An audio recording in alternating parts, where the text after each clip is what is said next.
Welcome back to today's episode of Words of the Wise. Today I have Chief Hayes from Weatherford PD in Texas.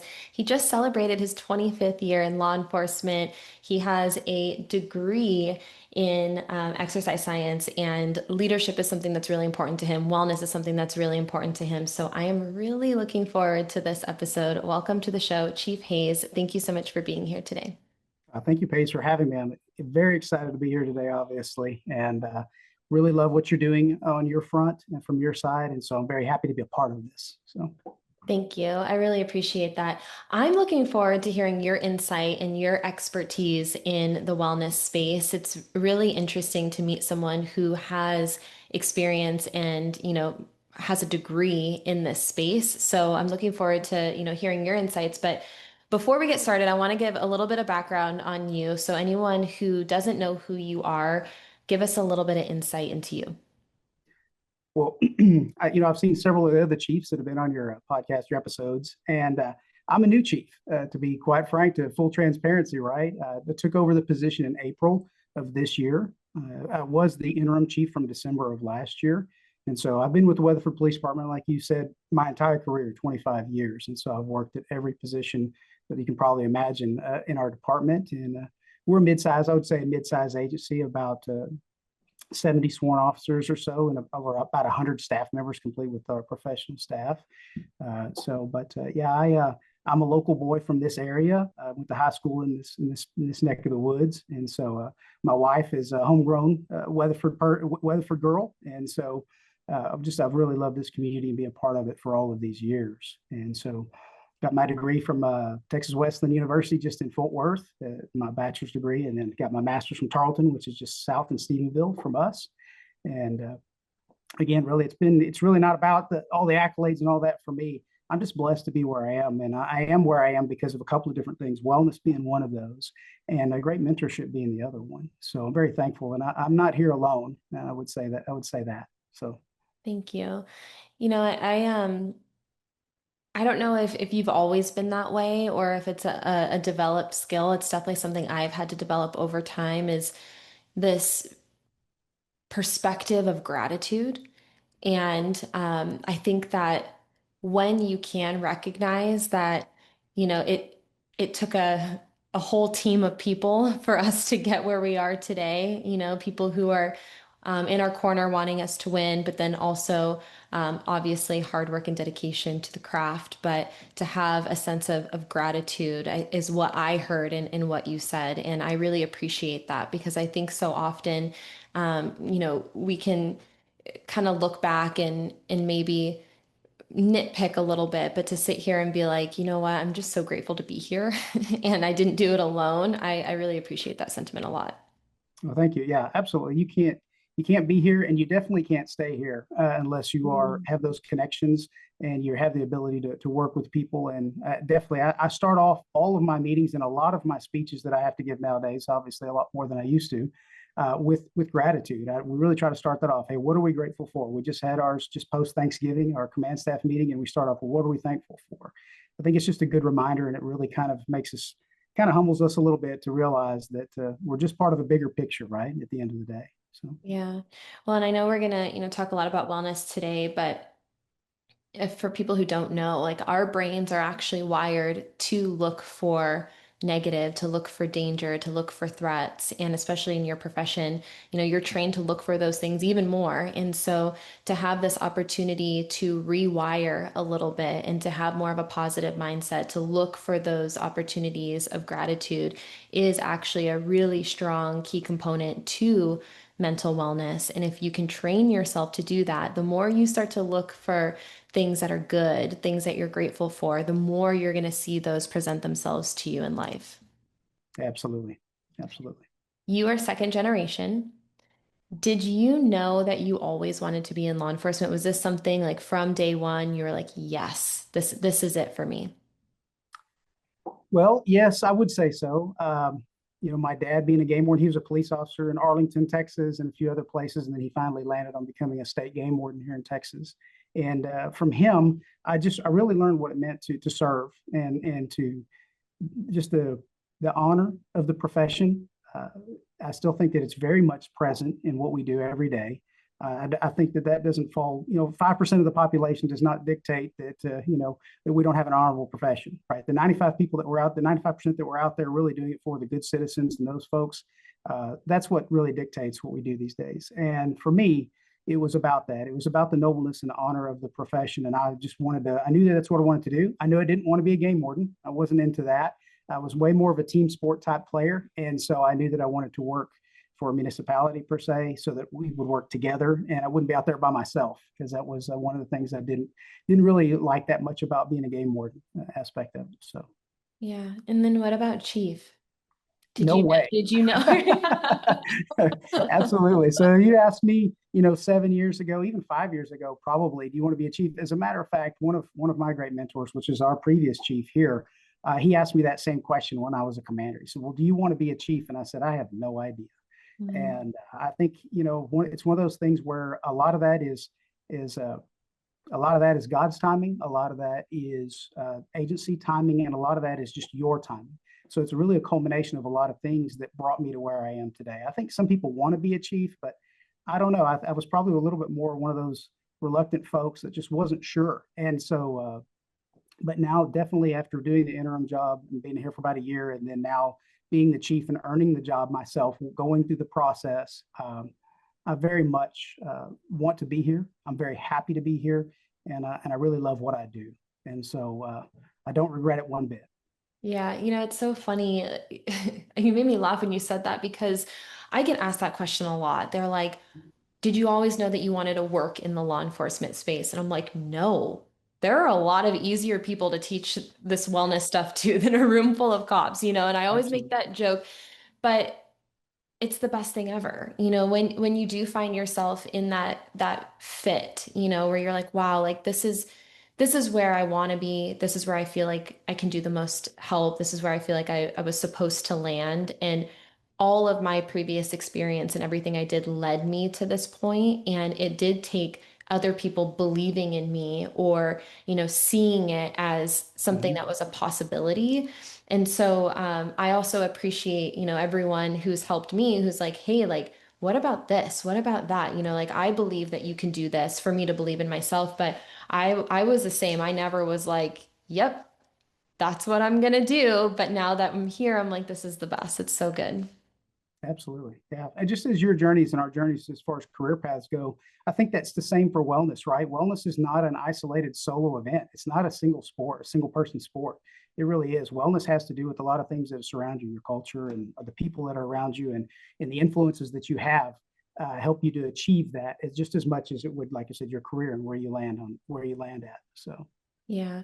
And I definitely want to dive into wellness. I know this is an area of expertise for you. So you have a bachelor's in exercise and sports science, correct? I do. Do you think that getting that degree, it's a kind of a two-part question. Do you think that getting that degree has helped you in your career and the way that you lead today? And what are maybe some of the little nuggets that you learned along the way that you could, share with our listeners today? Sure. I think that so full transparency, I got the degree as kind of a fallback. I knew I wanted to be in police, a police officer. I knew that's what was my goal in life, but I hadn't even been to the police academy yet. I was trying to finish my degree, get out of college first. And so I thought, well, I'd be a minor in education so that I could be a coach. So, well, I'll just be a coach. If this doesn't work out, then I'll teach sports. I'll do something of that nature. However, what I found was that, really it translates very well into what we do, because the truth is that we do expect these men and women to be athletes, right? We expect them to perform at a level under high pressure, and we expect them to have that ability. So it's translated well into my experience as a police officer, especially the things that I've brought with me throughout the years. As far as some things of that nature that's helped me tremendously is just understanding that the dynamics of the body, the importance of nutrition, the importance of regimented physical exercise, not only for the physical improvement of the person or the sustainability of the career, but the mental wellness aspect that that also plays, right? The release of hormones and chemicals in the body that exercise puts off, so that you can have that de-stressing moment, whether it's at the end of the day or in the middle of the day, whenever you decide you want to work out. I think that that's a big thing to say. Don't miss that workout because you're not just hurting your body, you're hurting your mind too. Mm. And so understanding that, having that concept moving forward has really helped me out as far as trying to educate. Plus, I think the fact that having that degree in exercise and sports science, also a CrossFit level 1 coach, and doing some of those things fitness wise carries a little bit more weight when we start discussing, hey, what is the impact of this and why is this important to us? As well as it helped me push the agenda that I wanted, very much so, which was to move us in our agency to having a mandatory fitness test. It's Mm. not really enough to get them in the door and have them be healthy in the door and then to just turn our back on our fitness levels. So yes, while we want to encourage it in our culture, sometimes they need that extra nudge of saying, guess what? You will have to perform. We're going to make sure that you're going to be able to perform because it's not just about you, it's about your brothers and sisters that are next to you. And it's about the citizens that we serve every day. And so we have to be at that level. And so we're athletes at the end of the day. That's how I look at us. So I agree. And you know, it's really funny. I said this recently. I was doing a briefing, like a roll call, and I said this, I related this. I was like, you are professional athletes. Like your job professionally requires you to perform at an elite physical and mental level. And one of the guys, it was kind of a joke. He was like, "Oh, shucks." Like he had never like heard that before. Like, "Oh, thanks," you know? And I'm like, what is the message that is, being told if they don't see themselves that way? If you as an individual don't see yourself as an athlete, then how are you expected to take the steps in order to perform like an athlete? So it was really interesting, kind of a dynamic where I was like, wow, it's like he never thought of it that way. He never maybe was told that he is an athlete. And so is that the message that you convey to your team, that everyone within the organization is an athlete and all the steps that you guys are taking are preparing them to perform at an elite level? absolutely. And I think that, one of those things too is when it comes to our culture and policing and really military culture, we have these men and women that do anything for the brother that's next to them, their sister, right? They always say that. Well, I'll do anything for my brother or sister. We're out here. We all go home at the end of the day, and that message is the truth.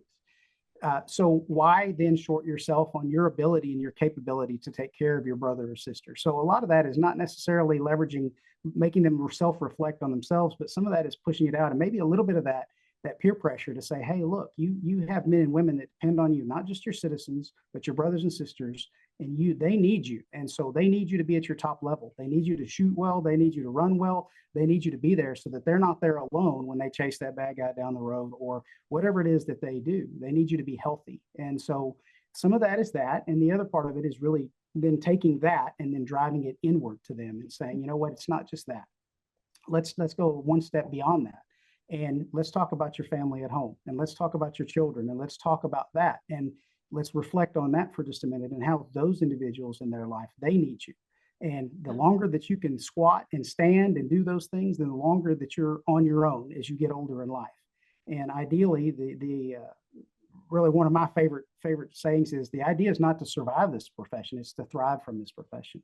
And Yeah. so that's the goal at the end of the day. So that's really the message. It's right, be an athlete, and the job is for me to turn you back to the world when you're done and you've served your community as a thriving person, a citizen in this area that continues to love the police and is able to go and do all of those things that you want to do at retirement. So Yeah. No, I love that saying too. And, I've said this before. I think the saddest thing that I've seen is this settling on survival. And I think a lot of times that is the conversation. It's like, oh, we want to survive this career. Yes, 100%. We want you to survive this career, but we have to raise the bar. We have to say, not only do we want you to survive, but we want you to thrive. Like that, for me, for everyone to just say, yep, like I'm just gonna survive, to me is really sad. And I think that the more we can have these conversations of, yes, bare minimum, that is, we want you to go home, raise that bar, raise that expectation of we're going to take that further and we're going to make sure you have tools and resources to thrive. And from my experience, and I don't know if you have this experience too, but from my experience in working in this field, people are more willing to do these things for themselves for other people. So I always ask the question, if not you, then for who? If not for you, then for who? And so if you're not willing to do these things for yourself, because a lot of us, we will put ourselves last, in order to help everybody else. If you're not willing to take care of yourself for you, who are you willing to do it for? Are you willing to do it for your team? Are you willing to do it for your community? Are you willing to do it for your family? And so having those types of conversations of, you might not think it's important for you, but do you think it's important for your family? Do you think it's important for other people around you? Yeah. Somewhere along the way in this career, if you start like I did when I was 22 years old, you're generally in shape and you can eat a lot more than your metabolism is very fast and those things. And it's really in some aspects, it's a non-issue. It's one of those things where you're young and your body's in good shape and everything's working like it needs to be working. But through the trauma and through the exposures that you have and through the shift work that you do and midnights and sleep and all of those things, somewhere along the way that starts to deteriorate if you don't start working on it early. And Mhm. so that's one of those things where you have to get that mindset that, yeah, it's okay now, but what is it going to be like in 25 years? What's your physique going to be then? And do you want it to be something that is, again, who are you doing it for? And again, that also becomes a shift because initially they don't have to do it for anybody because it's already just built in. But somewhere along the way, you have to find that motivating trigger for that individual and figure out what that is to make them want to stay fit. And for some, it's not an issue. For some of these guys that love, we have one guy that just competed in the Texas police games and won his weight class in the three lifts, right? And he Mhm. loves that. And so that's his thing. But for others, it is a struggle. And so there has to be some type of minimum standard too. And I think that's it's the unfortunate part about why we have to have a mandatory fitness program. It shouldn't be an issue, right? We should all be athletes and training but some of that's time. When you think about professional athletes, what is the amount of time that they have to train? I'm Mhm. kind of getting off the rails there a little bit on what your question was, but I think that a lot of that is how do you fit that into the day? And that becomes important to the culture of an agency and how we try to do that. So Yeah. Well, and one of the things you said earlier is regimented. And I think that the more proactive you can be with creating systems and routines, the better. And I agree with you because I can relate to this. When I was young and in my 20s, I never thought I would be as old as I am today. And it happened a lot quicker than I thought. You were like, I have so much time. I feel good now. But how can we be proactive? How can you create routine and consistency early? And I tell people all the time, it's easier to stay fit than to get fit. And unfortunately, I think we have created a culture just in general where we don't deal with problems until there's problems. We don't deal with an injury until there's an injury. We don't deal with, a mental health thing until we're like at rock bottom, being like, I can't, go on any further. And like now I have to deal with it. And so I think that the message should be as early as possible is create those routines, become consistent, stay fit so you don't have to get fit. And mhm. if there is an issue that has to be dealt with reactively, if there is an injury, if there is something that's going on, then there's resources for that too, but how can we be proactive? And I do want to talk a little bit about what you said about a mandatory um, um, standard. Mhm. And this is a controversial thing, right? Like, and I hear it. I hear both sides of it all the time. Is some people are like, yes, absolutely. Some people are like, no way, no how. So, what is your opinion? I mean, you've already kind of voiced it a little bit, but Sure. should physical fitness be mandatory? Should there be a mandatory standard? And why? Yeah, absolutely. I think that coming from the background that I come from, 100%. I don't, I think we expect our officers to be trained on use of force. We expect them to know constitutional law. We expect them to be able to go out there and shoot a firearm to a certain level of proficiency.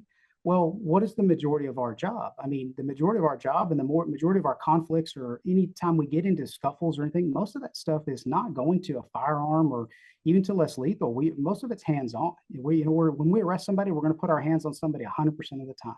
So you Mhm. can't tell me that being fit and staying in having a minimum standard is unacceptable. It doesn't make sense. Again, if we work off the premise that we're athletes, then we absolutely have to stay in shape. And I think that a lot of it goes back to being a person of shorter stature, a towering 5'6". One of the things is police presence, right? And so for me, I was never 6 foot or 7 foot tall going out there and dealing with people that were much larger than me. But I always made sure, you make sure your uniform's squared away. You make sure that you're trim and you're in shape. Make sure your boots are polished. And they look at all of those things in that package and how you present yourself. And that will help mitigate some of those potential threats. But if you go out there and you look poor, your uniform looks poor, you look very out of shape, then you're going to get challenged. And Mhm. so a lot of that is it's not just a matter of do we take care of our bodies and take care of ourselves for ourselves, but how do we care for our citizens better? How do we make sure that we don't get challenged and how do we perform better out there? So absolutely, we need those minimum standards in our industry. And I think that we're mistaken to think that you just have to take a test to get in the club and that you're okay. It'd be the same as if you told me, well, Jason, we just want you to shoot your gun. And if you shoot your gun now, good, then we're just going to assume that you're going to be able to do it 15 years down the road. This doesn't make sense to me. So, Yeah.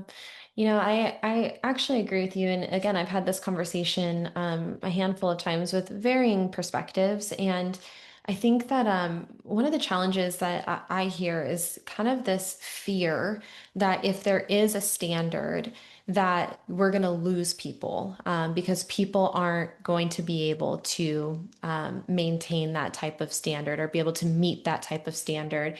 And with the recruitment and retention challenges right now, I think a lot of people are afraid of that, of like, well, if we do this, then mm-hmm. are we going to lose more of our workforce? And um, what you just said makes sense to me, and I think people also have said that they're afraid that people are going to kind of push against it. And then the conversation was like, well, do they push against any of the other requirements? Do they push against the firearms? Do they push against the defensive tactics? Do they push against having to wear a uniform in a certain way? The answer is no, because those are things that have been normal and that's the standard that's been set. And so, do you think that by having a standard that you'll lose people, or do you feel like people will rise to the level of those expectations? Well, that's a great question. And I think a lot of it is how you go about it. So, for instance, if your agency, in the case of our agency, we didn't have a policy in place until probably, I would say now we're looking at going on about 5 or 6 years. We had a voluntary fitness program. We started it out that way. Start Mhm. out voluntary, and then we incentivized it. So, you get at comp time for scoring at a certain percentile on the test, right? So 90%, if you score 90%, you get 8 hours comp time, so on and so forth. And we moved into the mandatory portion and we just turned the heat and the temperature up very slowly, right? So we started with our standard at 40%, and then we went to 50, and then we went to 60. Same thing with our firearms proficiency. Also, we did the exact same thing. So we started with the bigger box and we started shooting, and now we have all of our officers shooting a small box on the target. So I think that's probably one of the best pieces of advice I would give to any agency that's looking to go to that. Just start off slow, and it's okay to be lower, but work your way up. But now, what's become the 70% minimum that they have to score on their test twice a year now, every 6 months, they have to have proficiency, um, is the new norm. Just like you said, it's one of those things where it's just part of our culture now. It's what we do. It's an accepted part, and they know it's coming up. And whether they dread it or not, there's always going to be those that do. They realize that they're going to have to meet that standard. And again, I think that you go back to your other point of we worried about we're going to lose people. I think there's always that possibility. But I think a greater liability for me is to put somebody out there on the street that can't meet the minimum fitness standards. Am I worried about losing one of them to their job or to what they do? Or am I worried about losing that citizen because that officer had to resort to deadly force when maybe that wasn't the case if they'd have been in shape? Yeah. So I think it goes back to more of that. Like how do we weigh liability as it pertains to fitness? Yeah. And for me, if we lose somebody as a result of that, we're going to do everything we can, right? We have things in place, performance improvement plans, all of those things to get our folks back up. We're going to get them in a position where they need to be successful here.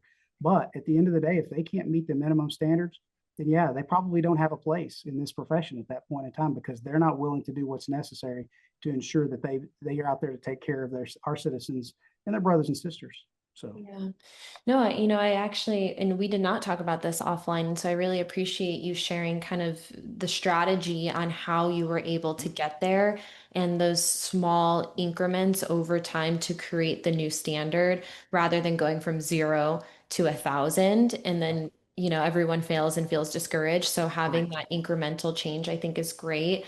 I was talking about this the other day about standards and I really do believe, and I've been told, I don't know if this is true, I have to do more self-assessment, to understand if this is true. But I've been told that I am hard on people, that I have high expectations for people in my life. And um, I'm trying to identify if that's a good thing or a bad thing. I feel like the way that it was stated was that maybe I'm a little bit too tough on people. But I really truly believe that people will rise to the level of expectation or they'll fall to the level of expectation. And so, um, if you set the bar too low, people are going to meet you there, right? If you set a low bar, people are going to meet you at that bar. If you set a high bar, people are going to strive to reach that high bar. I'm not saying to make it unattainable, but I do believe that we should always be trying to raise that bar. We should always be trying to improve ourselves. We should always be, trying to learn and to grow and to develop. And so, I'm still doing self-assessment to see if, am I too hard on people or, is it just right? But I do think that we should strive to be better. Absolutely. I agree with you 100%. Also think that, the bar is not a stagnant thing. And so Mhm. when you look at that, there are times in people's lives, and as you know people, which is a huge part of the culture here, right? You have to know, and I'm blessed because I have 100 staff and I can know all of them. And so when you do set that bar, so the general bar is set here, but there are times in people's lives where they need that bar to get down, to come down just a little bit because they have something going on or whatever. And that's a big key. That's a big key in being successful, I think, as well. I think generally speaking, absolutely. Setting the bar high and having them try to reach that goal is always chasing excellence is always preferred, right? We're not going to be perfect, but we need Right. to be chasing excellence always. So you have to set that bar at excellence and let them try to grasp that at all times. However, there could be those moments and times where you might want to drop that down just a little bit because you know that that person or that individual has something going on. And Yeah. that grace is very important to the relationship and it's very important to them as they whatever challenges they may be at that moment in time. So I like that. Thank you for reminding me of that. And I think that that is important to remember. And I agree with you. I think perfection is a fallacy, but I think that the pursuit of it is worthwhile. We should always be pursuing, like you said, excellence. But this idea that we're ever going to be perfect, I think is never going to happen. And I think if we think we're perfect, then we've stopped growing and learning. And so I never want to feel like I've arrived ever. I always want to feel absolutely. like I have more to give, more to learn. You mentioned this earlier about how the physical relates to mental and other aspects of wellness. And so I want to dive a little bit into, the different pillars of wellness that you're focusing on and some of the other things that you're doing organizationally. Sure. Absolutely. Well, I think, obviously one of the things that we talk about too is we miss the mark on sometimes, I think as an agency we have for a long time is financial wellness, right? That's one of the things, financial stability. I would say not necessarily just wellness, but the stability of that. You go out and you see these young guys and you want to tell them they come in and these young ladies and men, they come in and they want to buy that brand new boat or brand new car right off the bat. You're like, hey, why don't you just give it a little bit and you'll learn. But a 22-year-old is still a 22-year-old. So really working with them to say, hey, look, you're going to retire someday. My goal, just remind them that, hey, my goal as the chief is to get you to retirement, right? I'm here to make sure that you thrive when you're done with this job. And part of that is that financial stability. So that's obviously a big piece of that. So now we're bringing them in, we're getting them with HR. We're trying to get stability with life insurance policies, with options for stocks, with options for retirement plans, whether it's a 401 or 457, and really just knowing, hey, your police retirement may not be enough to sustain your lifestyle by the time you get to that point. So what are you going to do to make sure that you have that sustain that you're safe is and financially when you get older. The other deal is obviously the mental aspect, and I think that's one thing that our profession is really now shifted into high gear as far as recognizing the fact that we have to make sure that our officers are mentally stable Mm. and we monitor them. One area, we previously discussed that I think that we need to do a better job of recognizing that of how to identify that in our officers. A lot of that is relationships and mentorships and those people that know them well and reporting that, saying something's not right. But I do think that we've shifted our focus so much so now that we really understand that the mental aspect is a huge part of that. And one of the things too, I try to take it down a notch because the stigma that goes with mental illness in our profession is that, if somebody injures their knee or their back, then what do? We rehabilitate them. Well, Mm. if somebody has a mental problem and we can rehabilitate them, then why aren't we spending our effort and time in doing that? Let's rehabilitate this person because they're a major investment in our organization, whether it's financially or time or whatever that they're doing. They could be doing great things for your organization. So why aren't we need to reinvest in them just like we would if it was a physical injury? And so that's a big piece of what we do now too. With we have our agency has gone to every 3 years. We do a psychological check-in, and so a third of the department does it every year. And so every 3 years you'll roll around to that. Plus, we also offer counseling. We have a great counselor that works with us, and she comes in and you can go there and our insurance covers it and there's zero. I don't know who's going and nobody else in the city does either. They just turn in the slip to HR and they pay the bill and that's all there is to it. And so there's that anonymity in there protects that officer. We just want to make sure that they're getting what they need at the end of the day. So I will say that we're doing a better job of it, but there's still more to learn and there's still more to do when it comes to that front. So Yeah.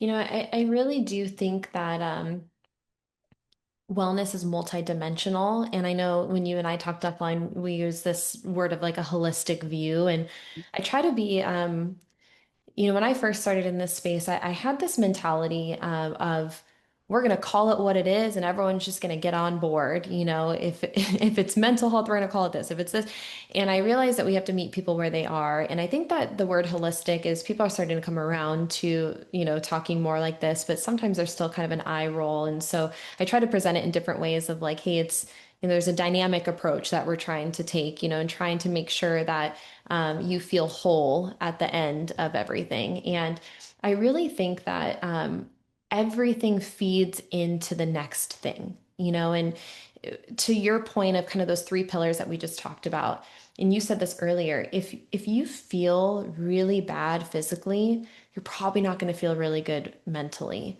right? And if you are really stressed because financially you haven't set yourself up for success and you're overextended and living beyond your means, that's also going to impact your home wellness, right? There's going to be conflict there. There's going to be stress and challenges there. That's going to impact work life. And it's this kind of ever like cycling thing. And so, how can we take more of a holistic approach? How can we identify that, every pillar of wellness is important, is going to feed into the next?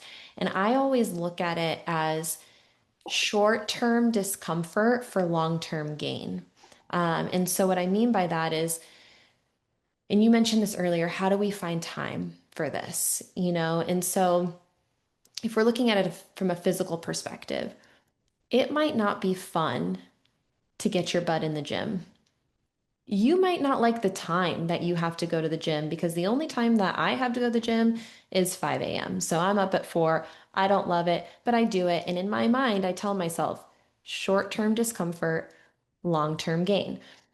Same thing with financial, you said, and it's so funny because I went to when earlier in my career, I went to a conference and they were talking about this. They were talking about the truck and the boat and all this stuff. mhm. And I didn't know, I thought they were joking. And then I walked out into the parking lot and it was all the same white truck, like lifted pickup truck, and like hundreds of them. And I was like, oh, this is a real thing. Um, can we short term budget and, try to set ourselves up for long-term gain financially. And so I always try to tell myself when I'm doing things that maybe aren't as fun, they don't give you that like quick hit of dopamine or, you don't get that instant gratification from it. I tell myself short-term discomfort, long-term gain. How can we be proactive so that we can make our future selves happy? Because that's ultimately what we want, right? We want to get to the end of this and be like, wow, like I did it. I feel good. My bank account looks good. Everything is set up. So I don't know if I just rambled there, but that's what I like to think of when, I'm trying to find the time. I hate to say motivation because I don't think that we should ever lean on motivation because there might not ever be a time where I'm motivated to get out of bed at 4 a.m. It's the reps, it's the consistency and it's the steps that you put in over time that get you there. Yeah, I think once you get into that routine, if you can, which is difficult in shift work, right? We allow an hour for all of our staff every shift to work out. I don't care whether you work in records or you work in communications or property. Anybody that works in this building gets the opportunity to work out for an hour every day on shift. We try to promote that. Does that happen every day? Absolutely not. But if you can do it, that's what for me, I found out that, lunch is the best time for me. It's Mhm. not good. I'm not saying I'm skipping a meal. I'm just saying that that's really the most opportune time for me. It's very busy in the mornings for me. I'm like you. I'm not sure that I'm the 5 a.m. kind of guy for workout. So lunch is about the best time, but it's great. And I like it a little bit later in the day. I think as you go through your day, no matter who you are or where you work at, you're going to build that stress, especially if you're working during the daytime and not sleeping. But if you're working, you're going to build stress. And if you can, for me, I always found that later in the day help me get rid of that. Right, it helps me kind of reset that clock and get ready for the next day or the next half of my day. And again, I think it's just finding whatever works for you when it Yep. does, but you still have to do it. You still have to put in the effort to go out there, whether you want to or not, and just get it done. But some of that is seeing those goals too. We're seeing unprecedented challenges nowadays, especially with it's not a knock, and it's not a knock on, it's Generation I is what I call them, because we've grown up with iPhones and all of these products and instant gratification. You have knowledge at your fingertips anytime you want it. That's not how fitness and mental health and financial health, that's not how that works in the real world. And so it is time on target. It is those efforts that you make, and really trying to get that into their head and make sure that they understand this is not that easy. It's not going to come to you instantly, and you have to work at it. And but once they start seeing the results, I think that's where the benefit is. They start realizing, hey, maybe I've lost a few pounds, or maybe I need to get a little bit looser shirts because my sleeves are getting a little tighter in these uniforms. So some of that is just continuing that encouragement and that mentorship piece, right? Continue to have somebody that's helping drive them to stay better too. So Yeah, and I definitely want to talk about that because you told me that you guys have a mentorship program within the organization, but I agree with you. It's the long game, mhm. and I like to relate it to sports. I think that everyone can relate to that. Like whatever you can plug in whatever name you want. Think about the best super quarterback of all time. Who do you think is the best quarterback of all time? Should I say this on a podcast? I'm not No. really sure if I can get away with that. I mean, No, but you know, plug and play, right? Whatever, yeah, yeah, whoever yeah. who's listening, you I was know, thinking, I think, obviously we're from Texas, and if you noticed our patch, we kind of resemble the Dallas Cowboys a little yeah, bit, right, as far as that goes. So, yeah, I mean, you've got your Troy Aikmans and Roger Staubachs and several of those guys. I think that probably be near and dear to my heart if you were asking me to twist the yeah, arm. So, yeah. And we can look at them, these people who are at the top of their game, right? They did not get there overnight. And they did not work really hard for a short period of time and then stop working.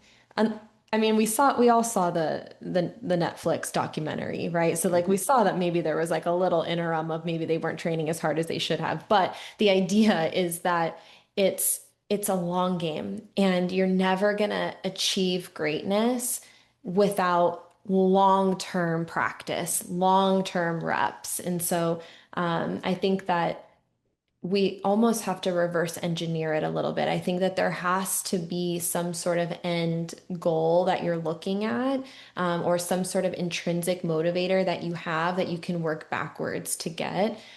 Because if you don't have that, if there's not something where you're like, okay, you know, I want to be walking my daughter down the aisle one day. I want to be crawling around, and playing ball in the yard with my grandkids. There has to be something that you can then work backwards and understand that it's a long game. absolutely, So absolutely, your mentorship program, tell us about that. right. So one of the things we really noticed with mentorship for us, it's not performance based at all. We have corporals and sergeants and leaders within the agency that will address the performance issues. Mentorship is not about that for us. Mm. Mentorship is strictly driven towards the development of the individual through other means, right? That all of those pillars we talked about, and I know we talked about pillars. I kind of like to call them, they're kind of like walls. You're trying to build a fortress, right? You need those walls on each side, because if you don't have a wall on one side, then something's going to get through. So I like pillars and walls, but at the end of the day, they're really helping to develop those young officers. And we start our mentorship program. So we do have a lateral program, and then we have a program where we're obviously sending the recruits to an academy. We don't have our own academy. We're not a big enough agency to run our own. So we start that mentorship program right then. As soon as they get hired on, they get assigned a mentor. And that officer is with them through the process of their police academy. So if they're having struggles or just need somebody to talk to, then they can bend that person's ear. And then that mentor's job is to drive resources towards our person. So if it is something that they're struggling academically a little bit in the academy, then we're going to get them with the people that help them perform well. And it's really all about helping them perform well and helping them thrive as they onboard the process. So that's on the early stages. And then as it moves along, that mentorship becomes now more of a friendship, and we're hoping that it builds into good relationships with these individuals. And they can go to these folks and talk to them when they just don't have anybody else to talk to, right? There's just something that maybe a supervisor did to them, and whatever it is, these mentors are completely allowed. Usually you'd say, well, I'm not going to talk bad about a supervisor to another officer. Well, that's what that mentor person's for. They can absolutely go and gripe about their sergeant all they want to that mentor. If they have, or if they're having an issue, if they're struggling with something that they can't get right, then they have an outlet. That's the most important thing, is having an outlet. And then they again help drive them to the resources that they need and give them ideas and ways to take that. Plus, when you're looking at their professional development, that mentor is there to also help drive where do they want to go in their career, and how do I help them get there, and how does the agency help them get to where they're going. So not even do they want to go to the FBI National Academy, are they interested in K9? Well, that mentor's got the time on the job to know, well, hey, let me hook you up with the right people and get you introduced to these folks so that you can start doing the things that you need to do to prepare yourself if you want this role in the agency later on. And so for me, it's that, and then we only select mentors again. We want our people that are fit. We want people that are in good mental health and that are well and stable themselves.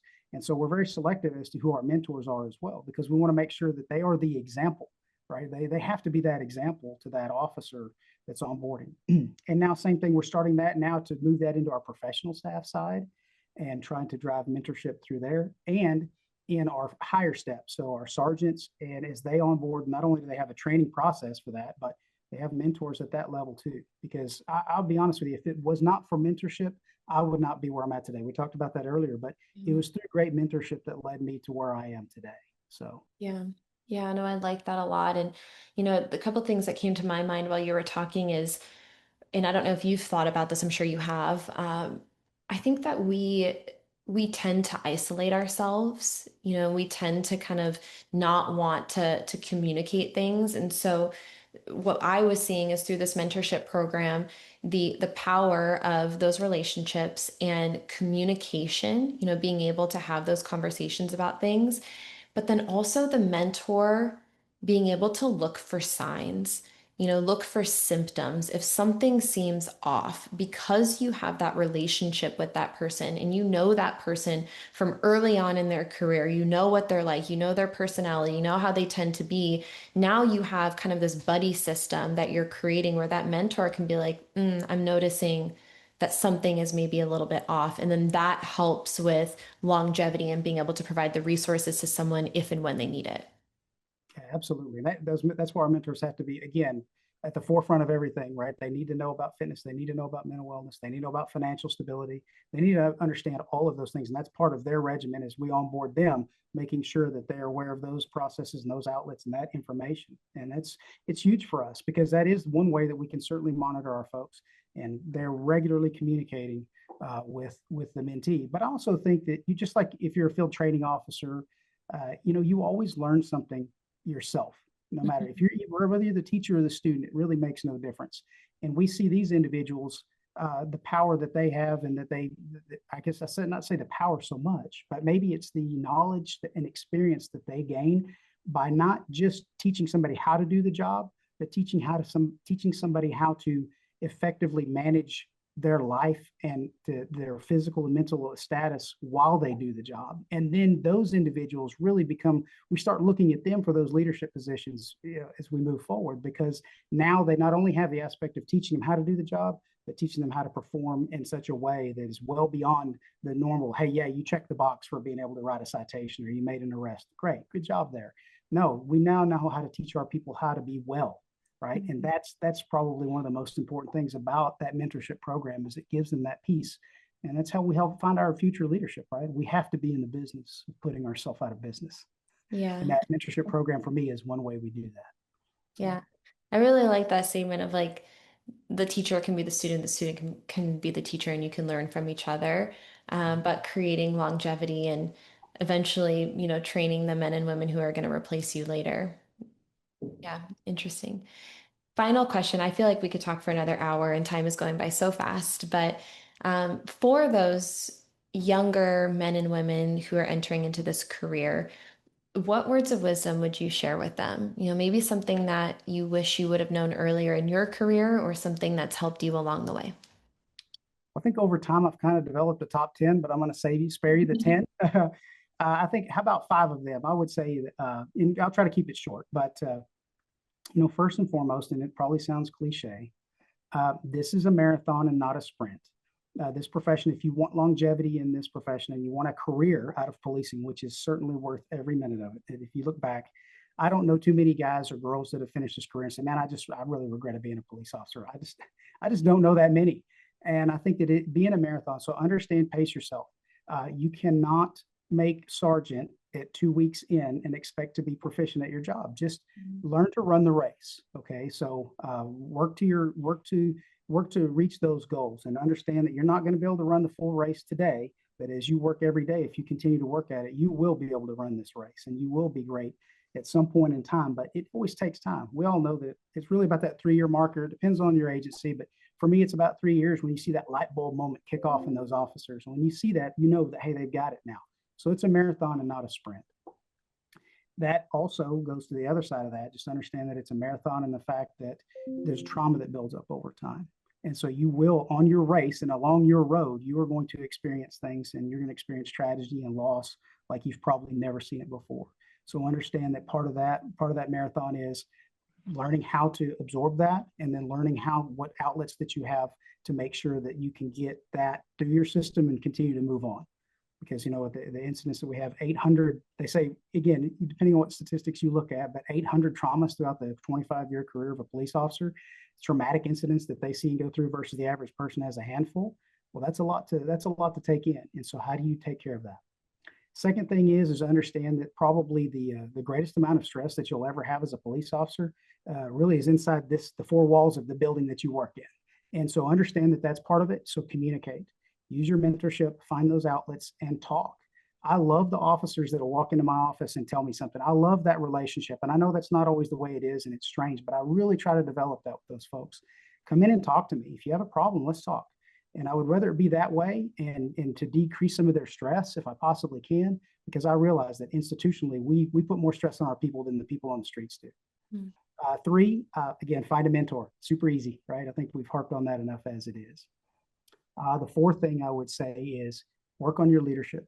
Be an informal leader. No matter who you are, we can learn from you. You have a skill set. You come from some special place in life. Your background is different than mine. So work on your leadership skills and continue to learn, right? We want people that are high growth needs folks. We need them to learn and to continue to learn. So learn on being a leader.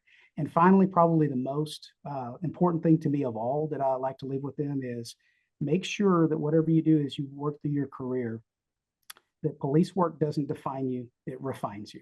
Mm-hmm. And I think that that's the most important thing for me. Make sure that your job, you don't define yourself as a police officer. Your life is not that. No, what we do at police work, it refines who we are. We understand how to deal with trauma. We understand how to deal with critical incidents. And we have a skill set that's really unlike the average citizen. Are we safer in a restaurant because we carry a gun and we know what we're doing? And if we have an active attack event, you bet. So let it refine your abilities as a person, but don't let it define who you are. And understand that you have a family at home and that they don't need the definition of mom or dad to be a police officer. They need mom and dad, right? They need those people in their lives to be moms and dads. And so use the skill sets that we teach you in this profession to be a better person. And so that probably, if I had that to say, that's a lot of information, right, about wellness and where to be, but I think that would be my top 5 of all to try to, if I had my younger self, I'd like to go back and give the shot and express that to me 25 years ago. So I love it. Thank you, Chief Hayes. It's been an honor to have you on the show. Thank you so much for your insight and your words of wisdom. I really appreciate it. Thank you, Paige. Thank you for what you do. Thank you for being an advocate because we need that. They say the police are citizens and citizens are the police. Well, that's the truth. And we need our citizens that are out there to be that model for others and to really be focused on helping our men and women because now they need it now more than ever. So we're very grateful for you and for your efforts and your work in this field. So thank you. I appreciate that.